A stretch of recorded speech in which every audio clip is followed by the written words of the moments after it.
All right, y'all, what's up, man? What's going on, man? What's up, man? Um, the podcast was sold, which is this channel, the Gumby.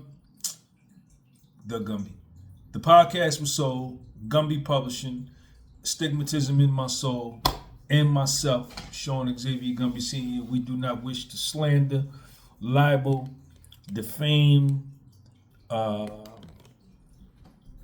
cause any type of harm to anybody as it relates to the content of this video. Everything that we're going to talk about today is from public information. It's dealing with a court case, so just wanted to put that disclaimer out there. Boom. So I'm on Big U,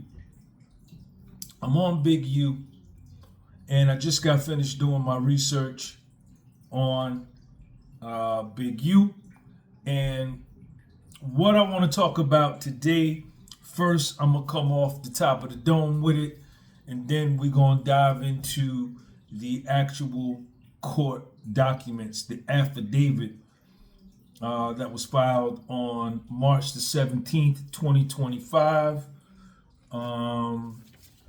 case number 2:25-MJ-01494, United States of America versus Eugene Henley Jr. That's where we're coming from, which is a 107-page document. Big U operated a nonprofit called Developing Options.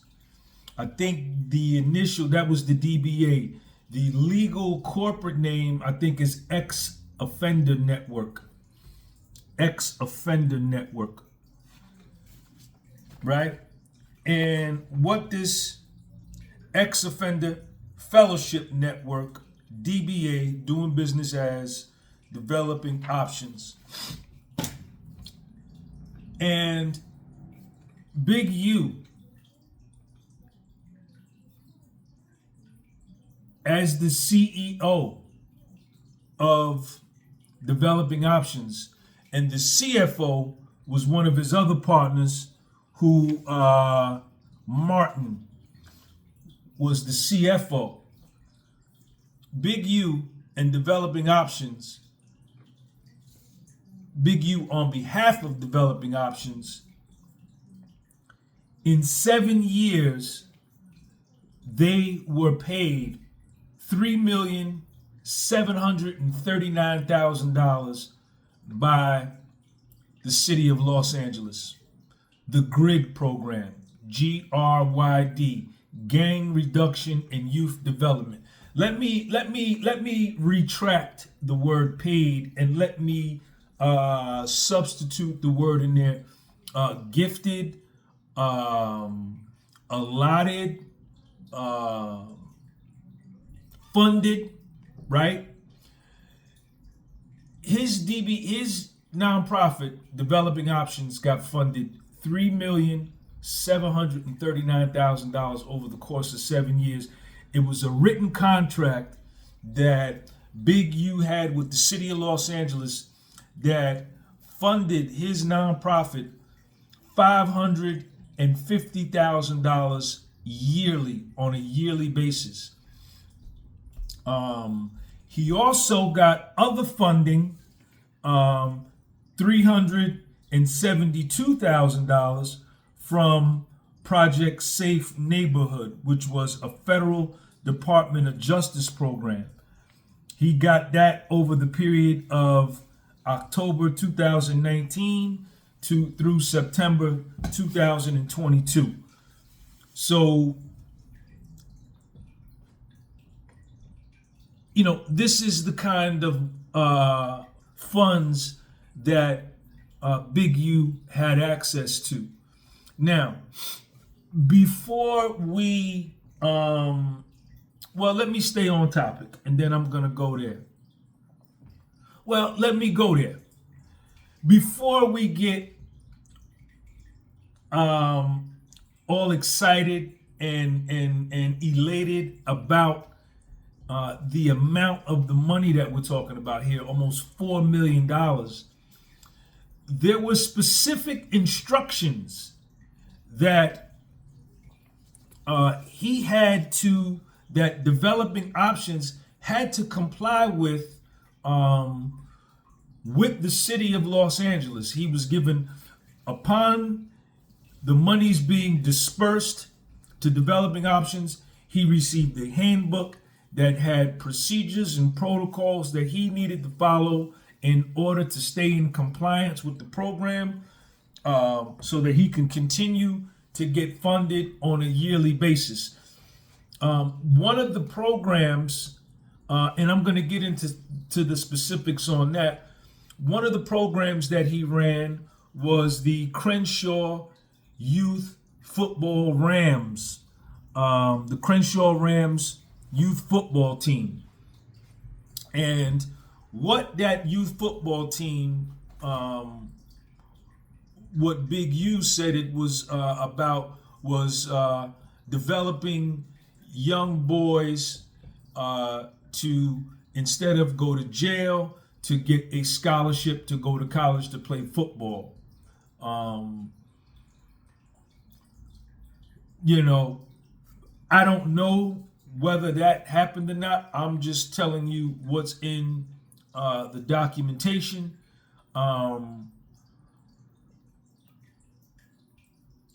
The special agent, James Andrew Russa, who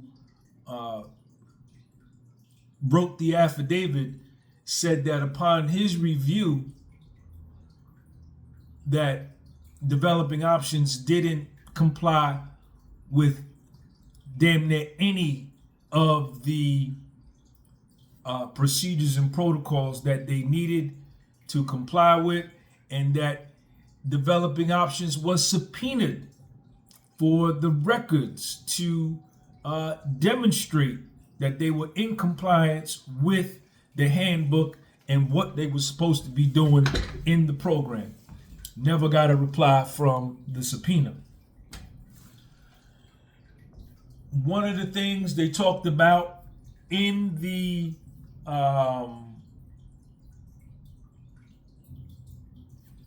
procedures and protocols was that he needed to hire people. And this is where I was going. Before you get all excited, and before our brain stops and freezes at the point where I said $3,739,000, you can't stop there, right? Those monies were government monies, the city of Los Angeles, some of it federal money from the Department of Justice, that was given to that nonprofit, that 501c3, for a purpose, right? And a part of that money, it's spelled out and specified in the handbook that he needed to hire people, pay their health insurance. One of them had to make at least $33,000 a year, have health and life insurance. Another one had to have at least a master's degree in social work, right? And, he needed to do a budget, supply an annual budget. He needed to liaison with the Los Angeles Police Department and the GRID program. He needed to go to meetings with the Los Angeles Police Department and the GRID program. He needed to provide a safe way to school and from school for elementary school, middle school, and high school.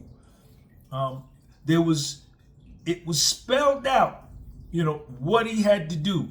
And, that's where we are. Now let's get into the Joinski joint. So here we are. This is I'm starting on page 30 of the affidavit, written by Andrew James Russa, special agent. Page 29, paragraph C. the supposedly legitimate businesses and charities used by the Big U enterprise. Henley and Martin formed an independent record label, Unique Music, in 1996. In 2004, Big U formed Developing Options, for which Big U is CEO and Martin is the Chief Financial Officer. Developing Options does business as many other entities, including the Crenshaw Rams youth football team, which is designed to give underprivileged children a safe outlet in sports with a chance to build skills for the future, including athletic scholarships. In the docuseries, Henley or Big U, if you hear me say Henley, that's Big U. If you hear me say Big U, they have it on here as Henley. Henley indicated that Developing Options was a platform he used to help individuals to get to college instead of going to jail. Since approximately 2015, Developing Options has been the recipient of an annual $550,000 as a part of the Gang Reduction and Youth Development Program overseen by the City of Los Angeles. From July 1st, 2018 to June 30th, 2023, 5 years, Developing Options was allotted $2,352,000 from the City of Los Angeles. From that, Big U has drawn hundreds of thousands of dollars purportedly in salary. The GRID program, the Gang Reduction Youth Development Program, has an extensive mandatory handbook that is appended to each contract and that Developing Options, like every other GRID contractor, must comply with. The detailed and extensive handbook has many requirements that include extensive criminal background checks, compliance, training, and approval of employees, attendance of meetings, logging activity, liaising with local law enforcement, among other requirements. Based on my review of documents in the course of this investigation, Developing Options appears to have failed to comply with some or potentially all of those requirements.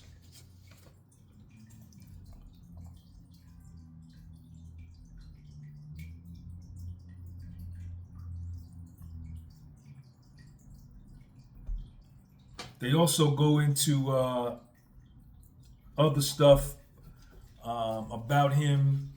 You know, Big U, allegedly, according to this document, would appeal to celebrities, businesses, athletes, wealthy people to also donate to his 501c3, which was Developing Options, and people would. According to this affidavit, they said that he just took the money and used it for his personal life. Big U further solicits donations to Developing Options from celebrities, companies, foundations, and other entities which the victim donors believe will further a charitable purpose, but often instead are embezzled into Big U's personal bank account.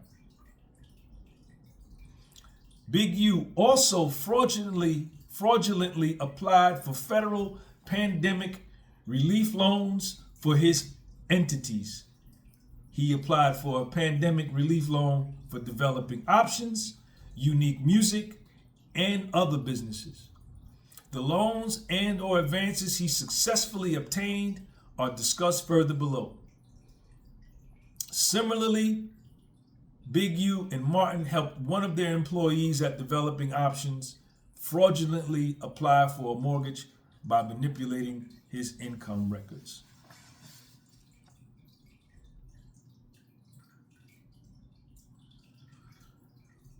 When subpoenaed for such information, developing options provided no documents certifying or signifying compliance with the Gang Reduction Youth Development Handbook and or any of its contractual obligations.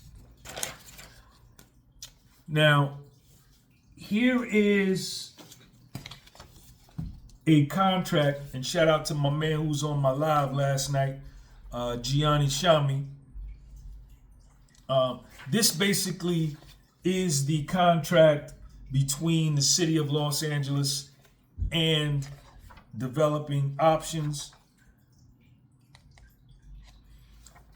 The city shall pay the contractor in an amount not to exceed $1,015,000 for the complete and satisfactory performance of the terms of this agreement for the period of July 1st, 2015 through June 30th, 2017. So Big U and Developing Options started getting funded and donations and allotments from the city government starting in 2015. Got his signature on here, city. Now I just want to go through some of the requirements, the reason they gave him this money, right? Because, and I want to get into this. This is real important. Let's do it. As a condition to receiving the money, Developing Options had to document active gangs in the affecting zone, document weekly safe passage routes at key elementary, middle, and high schools within the gang-related zone. Contractors shall provide a minimum of 2 proactive peacekeeping events in the zone for every 25 total clients that the contractor serves under its contract in a manner consistent with the Gang Reduction Youth Development Intervention Services Handbook. Contractors shall provide Gang Reduction Youth Development transitional clients referrals to substance abuse, life skills courses, anger management courses, job readiness certification programs, and tattoo removal.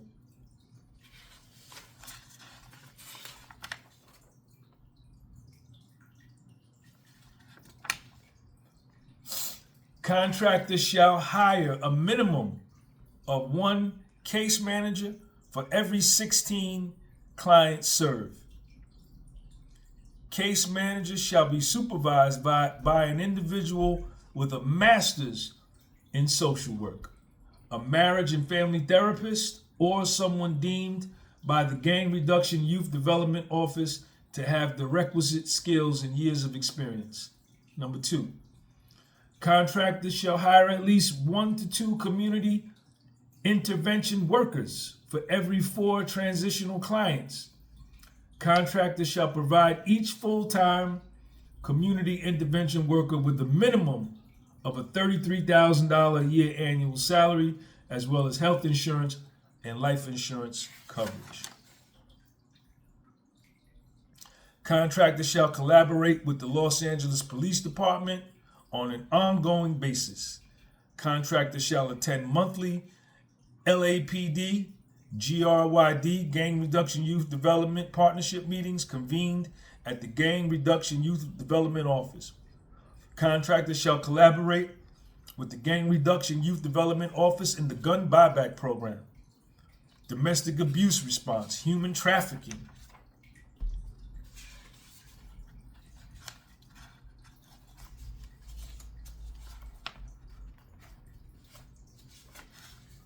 Fiscal accountability. This is where the money part comes in. Just because they give you the cheese don't mean you could just, get busy with it and do what you want to do with it. Nah, don't work like that when you got a 501c3. If you're receiving huge amounts of money like this, they expect you to do stuff with that money, and then they're going to come and check, and you better be in compliance. Contractors shall be expected to annually submit a proposed budget to the Gang Reduction Youth Development Office in the form of a budget detail worksheet each year. Contractor shall obtain approval of its proposed budget from the Gang Reduction Youth Development Office before the start of the fiscal year on July 1st of every year. Contractor shall submit complete, accurate, and timely expenditure reports containing invoices with the complete documentation for all expenses incurred to the Gang Reduction Youth Development Office no later than the 20th day of the month following the month in which the expenses were incurred. So every month he had to submit documentation on how much money he spent and what he spent it on. Those are the facts. That is the documentation. That is not from me. That is from the actual court documents. Now, this is going to be my personal feeling. This is going to be my personal feeling. Whether you celebrate Big U, you despise Big U, you love Big U, you hate Big U, you dislike Big U, you like Big U, however you personally feel, however I personally feel, this man, strip away the emotions and let's use the left cerebral cortex. Let's use the left brain, the analytical side of the brain. This is a very powerful man, number one. Number two, this man is or was a leader. Number three, this man knows organization. Number four, this is a very intelligent and smart man. Can't be denied. Can't be denied. We just went through it. Can't be denied. If you deny that, you just fronting. You just don't like the man and you're allowing your personal emotions to override objective inspection, objective examination. But here's the thing.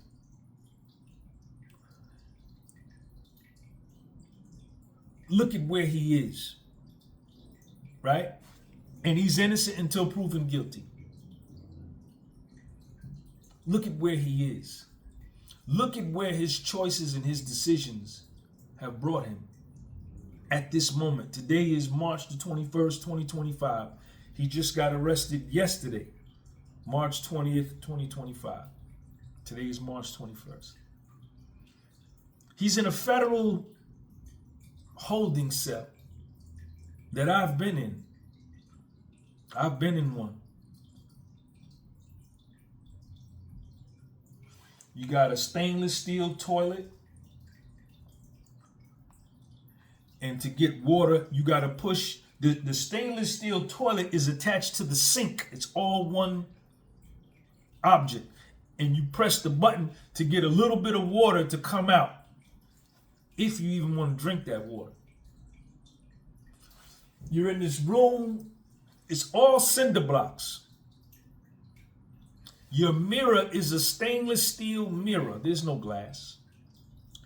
And then you got maybe a window that's probably this wide and maybe this tall, that's at an angle that you only get to look out that way, and the glass on that window is probably 7 to 8 inches thick, so you can't even see good out of it. And then there's burn marks and etches on there. So and so was here, and you got a bunk. I don't know if he's in a 2-man bunk or a single-man unit. And this is where he is.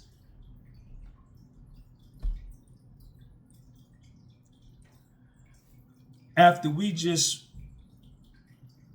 went through massive potential, massive potential. The opportunity that was in his hands,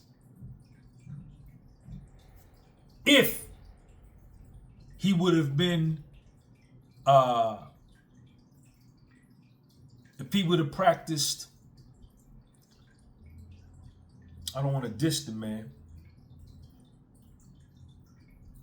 more self-control, more discipline,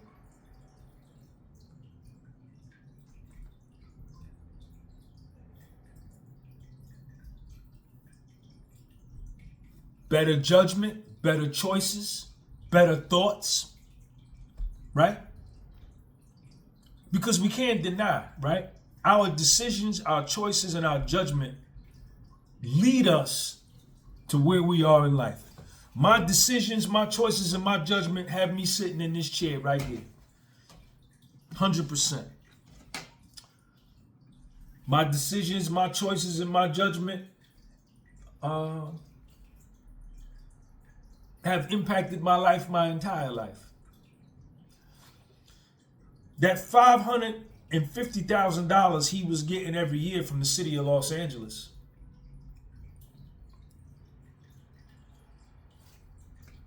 my position is, if he would have practiced better choices, better judgment, and better decision making, more discipline and more self-restraint, that $550,000 a year could have went to $5 million a year. And he could have seriously helped and impacted the foundation of Black Americans in South Central Los Angeles. That $550,000 could have turned into $5 million a year. $25 million over 5 years. And he would have had more stature, a better legacy, more money if that's what he was after. If greed took a part, if greed played a part in where he is right now, he could have had even more.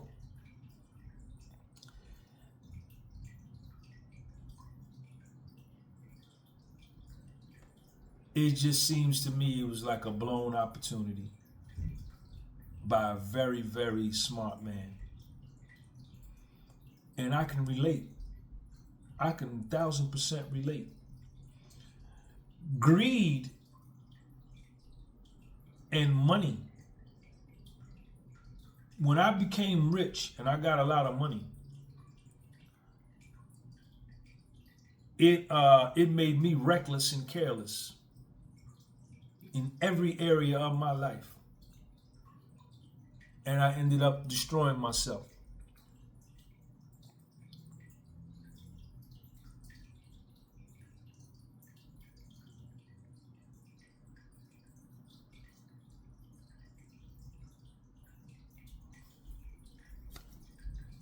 Let's take this and learn from this.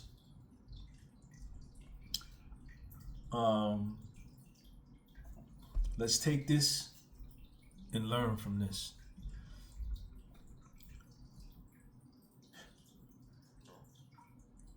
And Big U could have did it. Big U had the power in South Central Los Angeles to where if he wanted to set up after school programs, he had the Crenshaw Rams football. He could have set up the Crenshaw Rams baseball, Crenshaw Rams travel basketball, Crenshaw Rams softball, anything. STEM programs, science, technology, engineering, mathematics, anything. He could have got scholarships. He had the kind of power. He could have possibly went to USC, University of Southern California, which is located in South Central Los Angeles, and said, listen, I'm with developing options. check our track record and what we've done. Look at what we've done for the youth.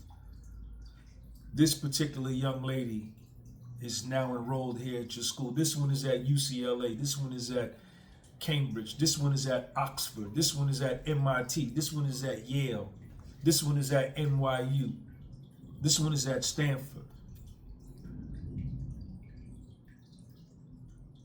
I want you, UCLA, University of Southern California, to promise me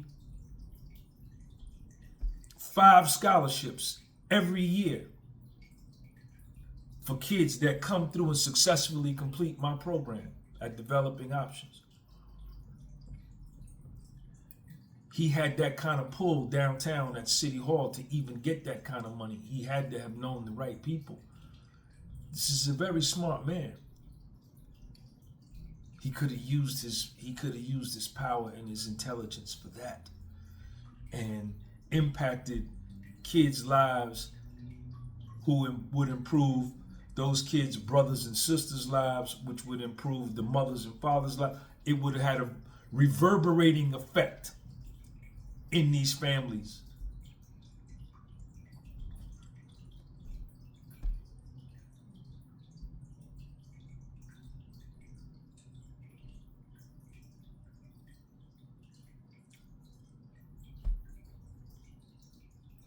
But I know my man. I know Big U. I know how he feel. I know how he feel. I know how he feel. I remember being in that cell, man, looking like I just described to you, with that stainless steel toilet and all them cinder blocks in that little window, and a bunk bed with a mat like this, and a used pillow and a used blanket that they just washed down in the laundry room. Being in that motherfucker thinking, man, 2 days ago, I was in my crib watching a 50-inch screen TV with surround system in my living room that made it sound like I was in a movie theater. I had a dope ride, 2 cars outside, Acura RL fully loaded, 10 speaker Bose system, wood grain everywhere, money in the bank, fly honeys. I'm calling whatever honey I want, come through, let me hit that. Whatever I want to eat in the refrigerator, my washer and dryer back there. And thinking, now look where I'm at. Somebody else has the management of my life. And you get fed 3 times a day. They bring you breakfast at probably about 5:08 in the morning. You may get a cold boiled egg, some cold grits maybe, a pint of milk, and an apple. Then you're going to eat lunch at 10:30. You're going to get an oatmeal pie, an apple, and a Hope sandwich, H-O-P-E, Hope. 2 slices of bread, and hope you get some meat. And the 1 slice of meat they're going to give you, you're going to look at it and say, man, what kind of meat is this? And they're going to give you a little pack of the mayonnaise pack and a mustard pack. And you're going to eat that meat. You're going to eat it. You're going to eat it. You're going to eat it. Yes, you is. Yes, you is. And you're going to get another milk. Or maybe a little apple juice, them little round apple juice joints. Then they're going to come back and bring you dinner at 4 o'clock. 4:15. And ain't no telling what that's going to be. Maybe a hot dog. The hot dog be in one side of the tray and the bun be on the other side of the tray. You get another oatmeal pie and a juice. And oh yeah, for breakfast they're gonna give you, you could get some coffee, but it ain't nothing but some dark water. And then once you eat that dinner at 4:15, 4:18, you don't get nothing else to eat till the next day. That's right. That's a true story. That's a true story. It's a true story. And if you know, you know. Those of y'all that's watching this know you didn't pull the call over because you reflecting on, man, I remember when I was in that same situation. Yes, sir.